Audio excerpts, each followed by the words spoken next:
मैं मीडिया पे इसलिए आई हूँ कि मेरे शोहर वफ़ात पा चुके हैं, तो मैं ना घर का काम करती हूँ, किसी के घर का काम करती हूँ, तो बहुत मुश्किल गुजारा होता है। ज़ाहिरी बात है, बातें तो करते हैं तो घर भी नहीं चलता अच्छे तरीके से। तो मैं चाहती हूँ कि मैं और शादी कर लूँ, कोई अच्छा शख्स मिल जाए ना। अब अगर आपको कोई अच्छा इंसान मिलता है तो आप वाक़ई में करना चाहते हैं? हाँ जी, वाकई में शादी करूँ उनसे। अस्सलाम वालेकुम नाज़रीन, आप देख रहे हैं आइज़ा पाकिस्तान और मैं हूं आपका मेज़बान नवाब अहमद। आज हमारे पास एक ऐसी बहन मौजूद हैं जो कि हालात से तंग होकर मीडिया पे आ रही हैं। इनके शौहर वफ़ात पा चुके हैं और बमुश्किल ये अपनी ज़िंदगी को सर्वाइव कर रहे हैं। आइए इनसे जानते हैं। अस्सलाम। वालेकुम सलाम। अच्छा बहन, आपने हमसे रब्ता किया, आप मीडिया पे आ रही हैं, क्या मसाइल हैं जिनकी वजह से आप मीडिया पे आ रही हैं?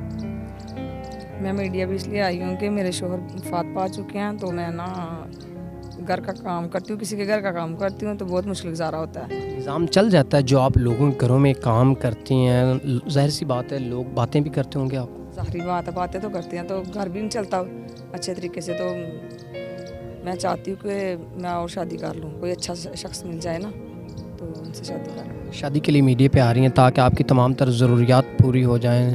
जी जी, अगर अच्छा मिल जाए ना कोई शख्स तो उससे शादी कर लूँ। वाक़ई में आप कर लेंगी या महज़ वीडियो के लिए कह रही हैं? नहीं नहीं, असल में करूँगी। अगर अच्छा शख्स मिल गया ना तो असल में करूँगी शादी से। तो आपके शौहर कितना अर्सा हो गया वफ़ात पा के?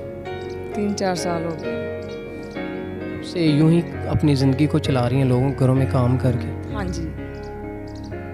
तो गुज़ारा कितना एक आप अपना कर लेती हैं? रेंट वगैरह पे हो जाता है, बिल वगैरह या नहीं कुछ होता? नहीं होता, कुछ नहीं होता ना, रेंट वगैरह कुछ नहीं होता ना, घर के अखराजात भी नहीं पूरे होते ना। अब अगर आपको कोई अच्छा इंसान मिलता है तो आप वाक़ई में करना चाहते हैं? हाँ जी, वाकई में शादी करूँगी उनसे। नाज़रीन, ये सिस्टर सिर्फ शादी के लिए मीडिया पे आ रही हैं और ये चाहती हैं अगर कोई अच्छा इंसान इनको मिलता है तो ये ज़रूर उनसे शादी कर लेंगी।